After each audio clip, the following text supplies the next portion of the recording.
নমস্কার, দেখছেন first break at 9 AM। আমি সম্প্রীতি রয়েছে আপনাদের সঙ্গে। আর যে খবরে আমাদের নজর থাকছে, দাদাগিরিতে ফের নাম জড়ালো অভিনেতা সোহম চক্রবর্তী। রেস্তোরাঁয় দাদাগিরির পর এবার কাঠমিস্ত্রিকে মারধরে অভিযুক্ত প্রাক্তন তৃণমূল বিধায়ক। বেহালা থানায় অভিযোগ দায়ের রাজ কাপুর শর্মা নামে এক কাঠমিস্ত্রির।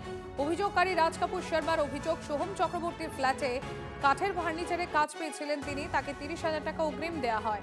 এরপর কাজ প্রায় শেষ হয়ে গেলে বাকি টাকা চাইতেই তাকে মারধর করা হয়।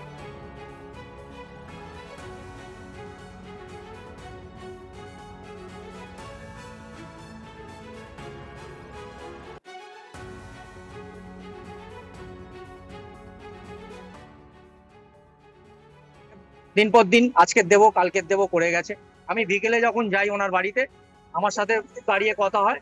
দাঁড়িয়ে কথা বলতে বলতে আমি বলার মধ্যে বলেছি, স্যার দেখুন আমি তো গরিব মানুষ, আমাকে মেটেরিয়াল কেনার পয়সা না দিলে আমি কাজটা করবো কোথা থেকে। বলতেই আমাকে সোমদা মারলো। সব গল্প শুনেছি, দেখি টিভিতে বারবার। আজকে তো দেখছি পাড়ার মধ্যেই হচ্ছে। আজকে উনি এত প্রভাবশালী হওয়ার ফলে কি এরকম ভাবে লোককে ডেকে হেনস্থা করছে? আজকে একবার পাবে করে যে এখন বাড়িতে ডেকে করছে ব্লসম কান্ট্রিতে, দুদিন পর কি শোনা যাবে কি অন্য জায়গায় থানায় বা বাইরে ডেকে এরকম ভাবে অত্যাচার করবে? এগুলো তো মেনে নেওয়া যায় না। আজকে যাই আপনারা বলুন, এর আমরা শাস্তি দেখতেই চাই। এবং সোহম চক্রবর্তীর আপনার এই শেষটা আমরা দেখে ছাড়বো। আপনার ঔদ্ধত্য কত লেভেলে যেতে পারে আমরা এর শেষ দেখে ছাড়বো। এর আগে আপনাদের খেয়াল থাকবে, এই অভিনেতা সোহমের বিরুদ্ধে আরও একবার অভিযোগ উঠেছিল রেস্তোরাঁয় গিয়ে সেখানে দাদাগিরি করার। সেই সময়কার ছবি আপনাদের সামনে আমরা তুলে ধরছি। আর দেখুন, আবারও এক কাঠের মিস্ত্রিকে মারধরের অভিযোগ উঠছে এই সোহমের বিরুদ্ধে, সোহম চক্রবর্তীর বিরুদ্ধে। দুটো ছবি আপনাদের সামনে আমরা তুলে ধরছি।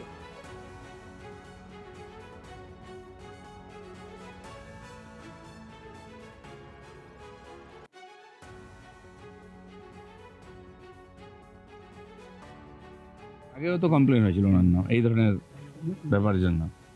তো একজন সেলিব্রিটি উনিও একদিকে, তারপরে জনপ্রতিনিধি, এ ধরনের কমপ্লেন না আসে সেভাবে সতর্ক থাকা উচিত। সমাজ আপনাদেরকে দেখে, বিশ্বাস করে, আস্থা রাখে, সে অনুযায়ী ব্যবহার। কোনো মিস্ত্রি যদি কিছু করে তার বিরুদ্ধে অন্য ব্যবস্থা নিতে হবে, নিজেকে এইভাবে না করেই ভালো। অন্নপূর্ণা যোজনা নিয়ে আবারও আশ্বস্ত করলেন মুখ্যমন্ত্রী। একের সঙ্গে মমতা বন্দ্যোপাধ্যায়ের তোলা একের পর এক অভিযোগ নস্যাৎ করে দিলেন শুভেন্দু অধিকারী। বললেন 1,45,00,000 মহিলার অ্যাকাউন্টে ঢুকেছে টাকা। এক্ষেত্রে ধর্মের ভিত্তিতে কোনো রকম বাদ বিচার হয়নি, হবেও না, তাও স্পষ্ট করে দেন মুখ্যমন্ত্রী। যোগ্যদের কোনো চিন্তা নেই, অন্নপূর্ণা যোজনায় এই অভয়বাণী বারবার দিয়েছেন মুখ্যমন্ত্রী। সোমবার নবান্নয় একই আশ্বাস দিলেন শুভেন্দু অধিকারী। এখন অবধি ট্রান্সফার হয়ে গেছে টাকা 1,45,64,472 জনের অ্যাকাউন্টে। এর মধ্যে মুসলিম বেনিফিশিয়ারি আছে 19,20,00,000। যারা যোগ্য তারা হিন্দু কি মুসলিম কি বিজেপি কি তৃণমূল কি পেয়েছে। দফায় দফায় অন্নপূর্ণাদের টাকা দেওয়ার কাজ চলছে সমান তালে, কিন্তু তাতে বিরোধী শিবিরের অভিযোগের তীর থামেনি। এবার আসরে প্রাক্তন মুখ্যমন্ত্রী ফেসবুক লাইভে অন্নপূর্ণা যোজনা নিয়ে একের পর এক অভিযোগ করেন মমতা বন্দ্যোপাধ্যায়। কেন দেখছেন না? কেন মেয়েরা অন্নপূর্ণা ভান্ডার পাচ্ছে না? লক্ষ্মীর ভান্ডার পাচ্ছে না? অন্নপূর্ণা ভান্ডার 1 মাস দেবেন, 3 মাস দেবেন না, পুজো পর্যন্ত বড়জোর দেবেন, তাও কিছু সবাইকে নয়। দেখে দেখে দিচ্ছেন, চেকে চেকে দিচ্ছেন, বর্ণ দেখে দিচ্ছেন। লক্ষ্মীর ভান্ডার ফিরিয়ে দিন। প্রাক্তনের সব অভিযোগ নস্যাৎ করে দিয়েছেন বর্তমান মুখ্যমন্ত্রী। শুধু তাই নয়, তৃণমূল আমলে সামাজিক প্রকল্পে তোষণের অভিযোগও তোলেন সরাসরি। উনি পারবেন নাকি দেখাতে সব করে? আমি শুধু নন্দীগ্রামের একটা গ্রামের কথা বলবো, 86% হিন্দু বাস করে। হরিপুর গ্রাম পঞ্চায়েতের 2 জন হিন্দুকে দিয়েছিলেন আবাসের বাড়ি। একটা গ্রামে 86% হিন্দু বাস করে, 54 জনকে আবাস দিয়েছেন, 2 জন হিন্দু, 52 জন মুসলমান। গোটা রাজ্যের হিসাব আছে আমার কাছে। আপনি কি লেভেলে অ্যাপিজমেন্ট করেছেন বিজেপি করার অপরাধে, হিন্দু অপরাধে। পাহাড়ের 1 লক্ষ মহিলাকে আমরা অন্নপূর্ণা যোজনা যারা যোগ্য তারা টাকা পেয়েছে। আপনি পারবেন নাকি এসব হিসাব দেখাতে? অত তাড়াহুড়া করার কিছু নেই। ফুটপাতে স্টোভ জেলে দুধ গরম করা নিয়ে প্রতিবাদ করেন পুরমন্ত্রী অগ্নিমিত্রা পাল। এ নিয়ে তুমুল বিতর্ক শুরু হয়েছে। পুরমন্ত্রী নিজেই তার জবাব দিয়েছেন। স্টোভে আগুন জ্বালিয়ে যে রাস্তা দিয়ে, যে ফুটপাত দিয়ে অনবরত লোক যাচ্ছে, ছোট বাচ্চারা স্কুল থেকে যাচ্ছে, যে কোনো সময় অ্যাক্সিডেন্ট হবে। আর যদি অ্যাক্সিডেন্ট হয় কে দায় নেবে? যদিও এ বিষয়ে সোশ্যাল মিডিয়ায় লাইভে তোপ দাগেন মমতা।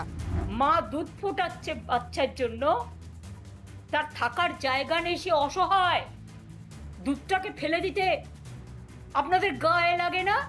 যদি এই পরিবারটি মনে করেন তার দুধ ফেলে দিয়ে তার আশ্রয় কেড়ে নিয়ে তাকে অসহায় করে দেবেন, আমাদেরই কোনো সহকর্মীর বাড়িতে আমি তাদের থাকা এবং বাচ্চাদের পড়াশুনো শেখার, তাদের খাবার ব্যবস্থা করে দেবো। নবান্নের সাংবাদিক বৈঠকে পাল্টা জবাব দেন মুখ্যমন্ত্রীও। তো ওই মহিলাকে উনি ওনার বাড়িতে রেখে দিচ্ছেন না কেন? হ্যাঁ, নিয়ে যান।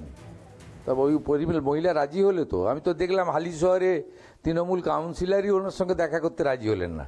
আমার সঙ্গে দেখা করলেন, আমার কাছে বিচার চাইলেন, মুখ্যমন্ত্রী রিলিফ ফান্ডের 10 লক্ষ টাকা নিলেন আমার হাত থেকে চেক।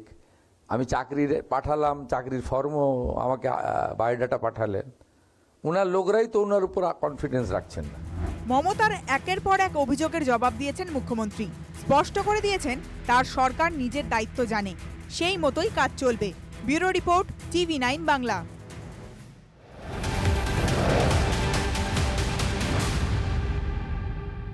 বারুইপুরে বিজেপি কর্মী খুনে পুলিশের অ্যাকশন, গ্রেফতার 4। রবিবার রাতে বিজেপি কর্মী বাপি প্রামাণিককে কুপিয়ে খুন করা হয়। ধৃত অন্যতম অভিযুক্ত সুজন মণ্ডল সহ 4 জনই বারুইপুরের বাসিন্দা। উদ্ধার হয়েছে আগ্নেয়াস্ত্র। পুলিশ সূত্রে খবর, দুর্গাপুজো করার ক্ষমতা কার হাতে থাকবে তাই নিয়ে গন্ডগোল। তৃণমূলের বিরুদ্ধে খুনের অভিযোগ ওঠে। দুষ্কৃতীদের গ্রেফতারের দাবিতে গতকাল পথ অবরোধ হয়। বারুইপুর ক্যানিং রোডে গাড়ি চলাচল সাময়িক বন্ধ হয়ে যায়। পৌনে আইসি বারুইপুরের আশ্বাসে অবরোধ উঠে যায়। আমরা 3 জনকে অ্যারেস্ট করেছি অলরেডি, আমাদের সময় দিতে হবে। আপনার মা যদি তাকে দেখেছে, মা যদি আমাদেরকে পরে একটু সুস্থ সহযোগিতা করে, নিশ্চিতভাবে অ্যারেস্ট হবে এবং তাদের যথাযথ শাস্তি হবে। এটাতে কোনো রাজনৈতিক ব্যাপারে কোনো কিছু মানে তার প্রভাব থাকবে না, এটুকু আপনারা ভরসা রাখতে পারেন। আমাদের একটাই আবেদন, আমার বাবা ধরো পার্টি করতে করতে যেহেতু বাবা 18 বছর এখানে ছিল না, বাবা শ্বশুর বাড়ি ছিল, এখানে আসতে পারতো। এই পার্টি ঝামেলাতে বাড়ি থেকে বার হয়ে চলে গেছে উনি। বিজেপি ওঠার পরে বাবা এখানে এলো, 18 বছর পরে বিজেপি উঠলো, এখানে বাড়ি এলো। এসে তার সবাই বলছে সব মিটমাট হয়ে গেছে, সব ভালো আছে। আমার বাবা 18 বছর যে বাড়ির বাইরে ছিল, তাই নিয়ে এখানে এসে কারোর সাথে কোনো মারধর না, কোনো ঝামেলা না, তাদের উপর কোনো ক্ষোভ দেখায়নি। বলে সবাই আমরা মিলেমিশে থাকবো, আমরা কোনো ঝামেলা চাই না, সবাই থাকবে এখানে। এই নিয়ে কদিন ছিল, তারপরে বলছে মা পার্টির যে অবস্থা, সবাই আমার উপরেই রাগ দেখাচ্ছে, যা অবস্থা করছে মেয়েরা কোনদিনকে আমাকেই মেরে দেবে। বাবা বলছে যে এরকম এখানে আমাকে বললো যে মা আর আমরা কোনো ঝামেলায় যাবো না, সব ওরা ওদের মতন করে করতে চাইছে, ওদের মতন করে করতে চাইছে করুক। টিএমসি সব ওই পুরোনো সব নেতারা আবার ফের বিজেপি ঢুকছে, ওরা আবার ঝামেলা করবে, আমি ওদের মধ্যে নেই, আমি আর যাব। আমার বাবাকে সবাই ধরে চাকরি দিয়ে মাথায় আঘাত করেছে, এখান দিয়ে সুজন মণ্ডল বাড়ি এটা? হ্যাঁ, ওটা সুজনদার বাড়ি। আর জানি না কিছু, সব আমরা কোনো গন্ডগোলে ছিলাম না, থাকিও না, আমরা কিছু জানিও না। জানতাম তাহলে বলতাম। সুজনদা ছিল কালকে? না, সুজনদা কালকে ছিল না, উনি তো ওনার ডিউটিতে ছিল। কি ডিউটি করেন? নাইট ডিউটি ইয়ে করে, সিকিউরিটি গার্ডের কাজ করে। কখন বেরিয়েছিল? জানি না, আমরা সকালে কাজে যাই, সন্ধ্যেবেলা বাড়ি আসি জাস্ট। আর কখন কী কোথায় যাচ্ছে এইসবও জানি না, আর বেকারে জানি না আমরা এসব কিছু। সুজন মণ্ডল যে আমি জড়িত কিনা জানি না, কিন্তু উনি অনেকদিন আগে আমাদের পার্টি থেকে বহিষ্কৃত হয়েছেন। সে পার্টিতে নেই, বহিষ্কার হওয়ার পর আর সে বিজেপি নেই, কারণ তদন্ত বেরোবে কে দোষী না দোষী। কিন্তু আমার কাছে যা খবর, আমরা যা শুনেছি, যে তৃণমূল জড়িত, তৃণমূল এবং সিপিএম মিলে এই খুনটা করেছে। কারণ ভালো ছেলে, ভদ্র ছেলে, হ্যাঁ, তার অনুগত ছিল অনেক, সে পার্টির কাজ করছিল। এই যে বিভিন্ন ধরনের আমাদের যে 100 দিনের কাজ নিয়ে কালকে সে মিটিংও করেছে। তারা আগামীতে পঞ্চায়েত নির্বাচন, তার আগে ভালো ভালো কর্মীদের উপর তারা টার্গেট করছে।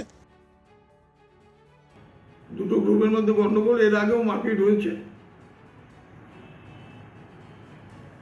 আর তৃণমূলের নাম কেন করছে সেটা ওদের ব্যাপার। পুলিশ নিরপেক্ষ তদন্ত করুক, আইনের পথে চলুক। মানে এই ঘটনার সঙ্গে তৃণমূলের কোনো যোগ আছে কি?